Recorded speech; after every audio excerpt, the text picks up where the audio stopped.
start each day with a grateful heart. Ya, di awal Ibu mau mengingatkan kalian. Kalau nggak ada hati bersyukur, kalau nggak ada respon hati yang benar, Ibu akan sulit, pembelajaran tidak akan efektif gitu ya. Jadi Ibu enak, di kalian juga harus enak. Oke. Nah, hari ini kita akan belajar mengenai sistem gerak pada tubuh manusia ya.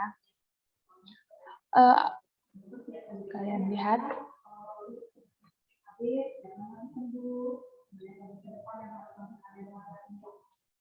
Nah, Ibu mau tanya dulu, kalian boleh raise hand di sini dan open mic. Do you ever think about your bone?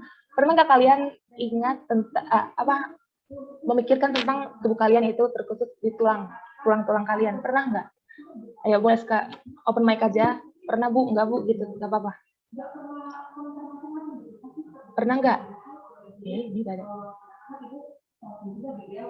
Pernah Bu. Pernah Bu. Ayo pernah. Oke, pernah. Apa yang kalian pikirkan? Coba dari yang mention pernah. Neil? Aku sih lebih sering. Ya itu siapa tadi? Sola.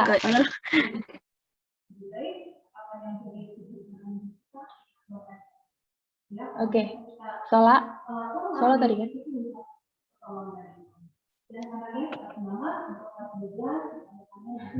Agak horor ya ini.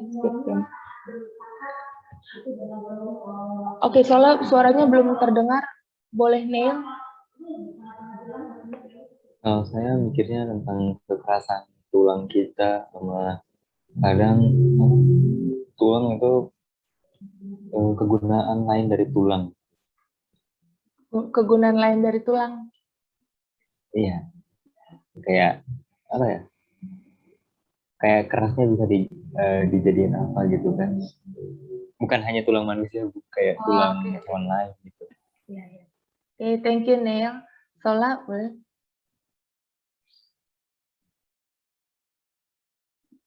Iya Bu. Iya.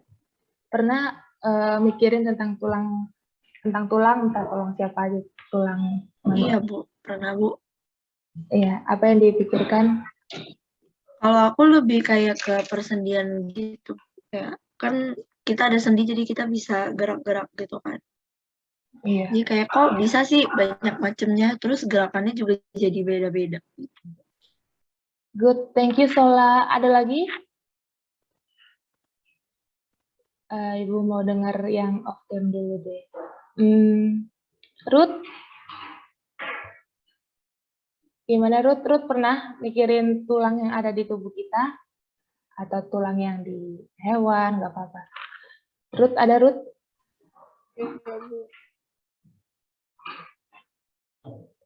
Gimana Ruth? Pernah? Pernah. Ibu nggak terlalu dengar, mungkin jaringannya lagi. Oke, pernah ya, sebagian dari kita pasti pernah dan memang seharusnya kita pikirkan gitu ya. Kok bisa ya, gimana ya kalau misalnya jadinya kita nggak ada tulang? Coba, ada nggak yang pernah berpikir seperti itu? Gimana ya kalau manusia ini nggak punya tulang, cuma ada otot atau cuma ya udah gitu. Ibu pernah lo mikirnya gimana ya? Mungkin jadi kayak slime kali gitu ya. Jadi nggak ada yang menopang gitu ya. Jadi kita harus bersyukur sebenarnya kita punya tulang yang lengkap. Ya, kalau nggak lengkap pasti ada sesuatu gitu ya.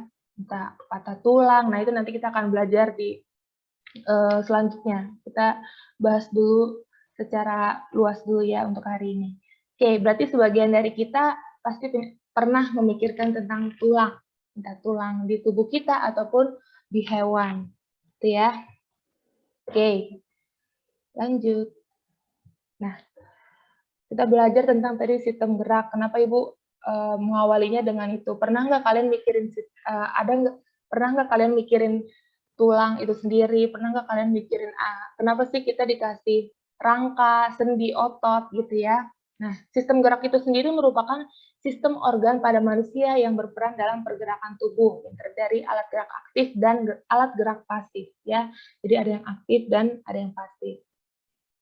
Oke, Nah, kalau yang alat gerak pasif, itu disebut tulang, gitu ya. Kalau yang pasif, nah kalau yang aktif nanti otot. Kenapa bisa dia dikatakan aktif itu di otot? Kenapa yang pasif itu tulang?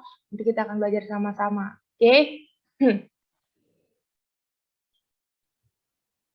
Nah, seperti bangunan rumah gitu ya. Pasti kita akan membuat rangkanya terlebih dahulu, kerangka rumah terlebih dahulu. Begitu pula dengan rangka pada tubuh manusia ya. Jadi Tuhan telah menciptakan sejumlah 206 tulang yang ada di dalam tubuh kita sehingga kita disusun gitu. Tulang-tulang di antara tulang-tulang itu itulah kerangka tubuh kita ya. Jadi kalau bisa bayangin aja kalau Tuhan nggak mendesain kita dengan tulang bagaimana ya. Oke, jadi kita harus bersyukur gitu ya. Kemudian tadi sudah Ibu mention ya beberapa mengapa tubuh perlu rangka. Nah, ini lebih spesifik lagi. Kenapa sih kita perlu tulang atau perlu rangka? Boleh? Ada yang mau berpendapat? Untuk menopang agar manusia bisa berbentuk, gitu, bisa berdiri. Yes, good. Thank you, Neil. Kita kasih reaction tangan untuk Neil. Teman-temannya, ayo yang belum kasih reaction Ibu tunjuk. Oke, kenapa sih? Ada lagi nggak? Nggak apa-apa, ini bebas. Mau jawab apa aja yang terlintas di pikiran kalian. Cuma imajinasin aja kenapa. Kok kita bisa ya ada rangka kalau nggak ada gimana? Kenapa sih? Oke, ada lagi? Kevin. Oke, boleh Kevin. Untuk melindungi organ dalam tubuh kita, Bu. Yes, good. Thank you Kevin. Tuh ya, untuk melindungi organ dalam tubuh kita. Bayangkan ya, kalau misalnya kita nggak ada tulang dada atau tulang rusuk, gimana dia bisa melindungi jantung di dalam tubuh kita gitu ya. Jadi kalau kena apa gitu, kena meja atau kena apapun itu, ya langsung kena organnya kalau nggak ada tulang gitu ya. Good, thank you Kevin. Kita kasih reaction di tangan untuk Kevin. Ada lagi? Banyak ya. Ayo ada lagi. Ibu belum pernah dengar suara Verena?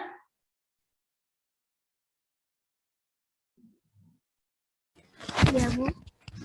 Iya. Kenapa sih kita perlu rangka di dalam tubuh kita? Untuk menopang. Menopang ya. Oke. Udah, menopang aja. Ya, kalau betul ya, thank you Verena untuk jawabannya. Kita kasih reaction tepuk tangan. Nah, betul. Rangka itu kalau kita imajinasiin, nih kita pikirin sama-sama. Pertama, betul sekali. Kalau nggak ada rangka, berarti kita nggak bisa menopang tubuh kita sendiri. Gitu ya. That's why kenapa Tuhan ciptain ada rangka, ada tulang. Nanti kita belajar tentang sendi dan juga otot. Itu saling berkaitan. Ya. Jadi sistem gerak itu ada tadi apa? Gerak pasif dan aktif. Nanti kita sambungkan kenapa bisa jadi satu keutuhan yang. Nah, balik lagi ya, mengapa tubuh perlu rangka? Di sini kita lihat. Nah, fungsi rangka. Pertama tadi udah di-mention oleh teman-teman kita. Yang pertama menyokong atau memperkuat tubuh, ya. Betul. Kemudian yang kedua memberi bentuk tubuh, gitu ya. Yang ketiga untuk tempat melekatnya otot. Jadi tulang dan otot itu saling melekat sehingga kita bisa bergerak, gitu ya, karena ada pasif dan aktif. Kemudian yang dikatakan Kevin tadi ada melindungi alat-alat bagian tubuh, ya, melindungi. Oke, kemudian kalau tentang rangka ini kita pernah membahas ini di SMP, jadi Ibu nggak akan bahas secara rinci lagi, nggak akan mengulang lagi, supaya kalian nggak bingung, karena kita pembahasannya agak lumayan kompleks. Jadi yang bagian rangka, Ibu hanya mengulang saja ya, nggak secara spesifik pas waktu SMP, oke? Di rangka ada dua, ada rangka aksial dan apendikular. Kalau aksial ini pada bagian apa aja? Pada bagian atas, tengkorak, kemudian tulang belakang, ini pada bagian utama sih, menurut ya. Bagian-bagian utama ada tengkorak, tulang belakang, tulang dada, dan tulang rusuk. Ya, rangka aksial. Kemudian kalau apendikular apa? Ininya, selain itu, berarti ada buat bahu, ya tulangnya bahu, panggul, gerak bawah, sama gerak atas. Gerak atas itu apa? Pergelangan tangan, sama Anggota gerak bawah itu apa? Yang kaki, gitu ya. Di sini bisa dilihat kalau aksial itu memiliki 80 buah tulang dan yang apendikular itu 126 ya. Lebih banyak di apendikular. Oke.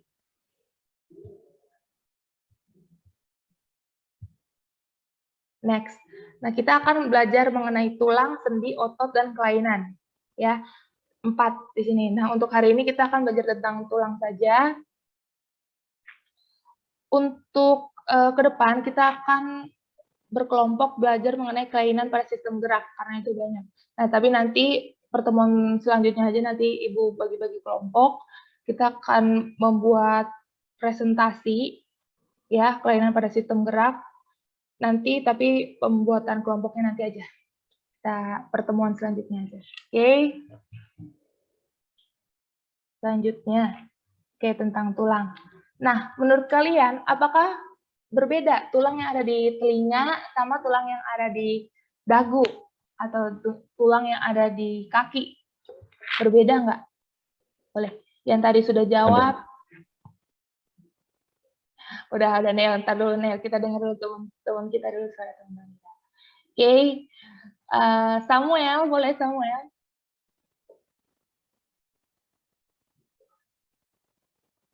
Samuel ada?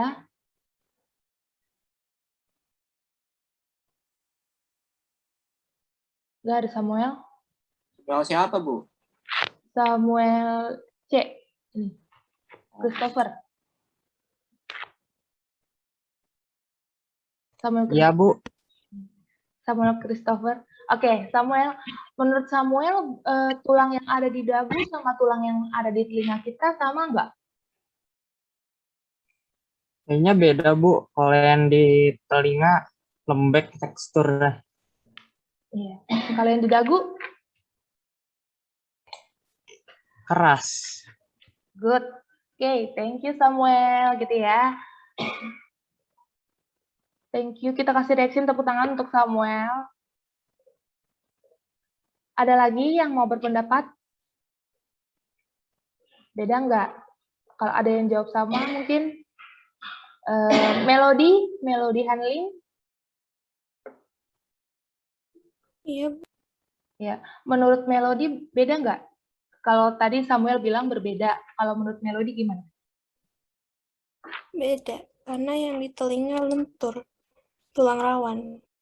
Oke, kalau yang di dagu, iya kuat ya. Oke, betul ya. Udah di-mention juga sama Melody tadi kalau yang di telinga tulang rawan. Benar sekali. Oke, jadi walaupun kita disusun oleh banyak tulang-tulang, tadi ada berapa? 206. Tetapi fungsinya berbeda-beda dan teksturnya juga berbeda-beda. Tadi juga telah teman-teman kita sebutkan ya. Oke.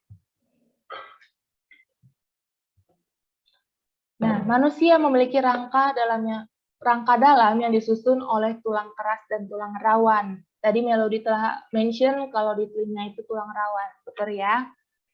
Oke. Tulang rawan atau kartilago. Nah, bersifat apa? Tadi juga Samuel udah bilang kalau lebih lentur, lebih lembek gitu ya. Kemudian dia juga elastis. Kita back to jaringan hewan ya. Kalau sifat Oke, Carol, silahkan. Ini juga telah Ibu mention di jaringan hewan ya. Ada yang kolagen, hialin, elastis gitu ya. Jadi kita remind lagi. Tulang rawan bersifat lentur dan elastis. Terdiri dari banyak kolagen. Jadi kalau banyak kolagen berarti dia lebih lentur. Ya, seperti yang sudah kita bahas sebelumnya. Kemudian sel pembentuknya dari kondrosit, kalau kalian ingat kemarin dari sel kondrosit. Kemudian dia memiliki 3 macam. Ada hialin, elastis, dan fibroblast. Nah, 3 ini sudah kita bahas juga di jaringan hewan. Jadi kalau contohnya di hialin itu untuk tulang hidung, kalau yang elastis itu yang di telinga, kalau yang fibroblast itu apa namanya? Di tulang kemaluan kita ya, fibroblast. Oke. Lanjut tulang keras. Nah, tulang keras juga telah kita bahas di jaringan hewan ya. Ini kita remind aja, pasti bersifat keras dan kolagennya sedikit, tidak sebanyak di rawan. yang di tulang rawan maksudnya. Oke, kemudian sel pembentuknya ada osteoblast. Osteoblast itu berfungsi untuk memproduksi jaringan bertulang yang menjaga kekuatan tulang. Jadi di osteoblast ini yang kalian tak ketahui kalau tulang punya kalsium, mineral dan segala macam. Nah, itu diekspresikan dari si osteoblast ya. Dari osteoblast dia akan mensekresikan si kalsium ataupun mineral. Kemudian lanjut di osteoklas.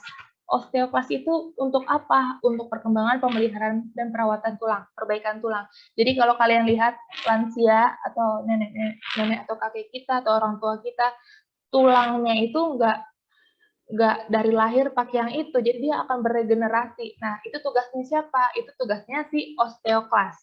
Oke? Sampai sini ada yang bingung? Kalau bingung langsung resen aja ya. Lanjut. Nah, kemudian di sini ada bentuk tulang, SMP juga ada. Jadi ini Ibu nggak ngambil banyak-banyak. Untuk bentuk tulang ada pipa, pipih, tulang pendek, sama tulang tidak beraturan.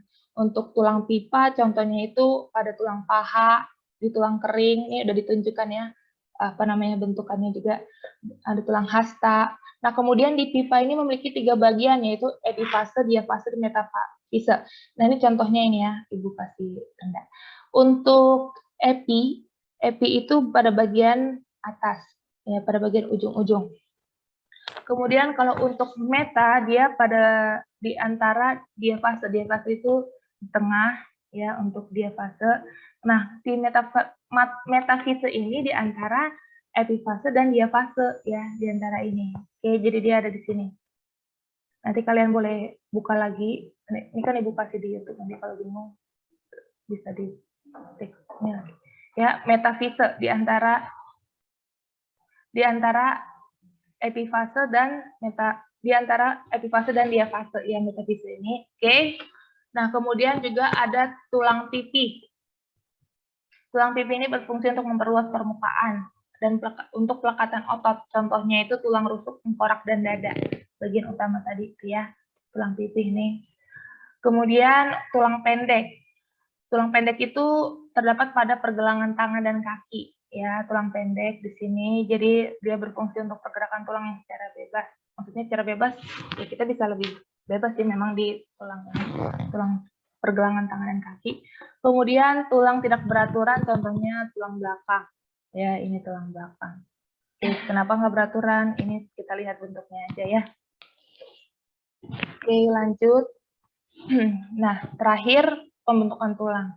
Kalau pembentukan tulang, kalau kalian lihat nanti dari referensi lain, itu banyak banget susunannya. Tapi Ibu mau mempersingkat saja, seperti biasa, karena kalian sukanya singkat, dan Ibu juga suka singkat. Jadi pembentukan tulang ini bermula dari ketika bayi ya, ketika embrio pun sudah terbentuk. Ya, kemudian ketika telah terbentuk, pertama banget itu di sini ya, di bagian tengah. Ada rongga-rongga yang akan diisi oleh osteoblast. Osteoblast tadi apa? Osteoblast inilah yang akan membentuk tulang sejati atau tulang keras ya. Jadi di sini masih terbentuk osteoblast di rongga-rongga bagian tengah. Jadi di embrio pun sudah terbentuk. Kemudian ketika dia sudah bayi, nah ini udah mulai nih pembentukan tulang secara sekunder. Ada pembuluh darah di dalam tengah-tengah ini. Bagian ini udah masuk pembuluh darah. Apa fungsinya? Untuk menyalurkan energi, menyalurkan makanan atau kayak kalsium, kemudian menyalurkan mineral. Nah, itu tugasnya si pembuluh darah ya. Emang dia akan menyalurkan. Nah, ini melalui tulang di dalam ini nih, di tengah-tengah ini. Nah, kemudian ketika bayi juga telah terbentuk tulang rawan ya. Tulang rawan di sini juga telah ada tulang rawan. Tapi tulang rawannya ini sudah mulai berkembang ya, tumbuh berkembang. Nih, lihat. Perbedaannya di sini sudah mulai berkembang, sudah mulai juga ada pembuluh darah. Jadi ketika bayi sudah mulai ada pembuluh darah, kemudian tulang rawannya juga berkembang, itu pembentukan sumsum juga tulang belakang. Oke. Nah, ketika sudah dewasa atau memang sudah ya dewasa itu 18 sampai 25 ya.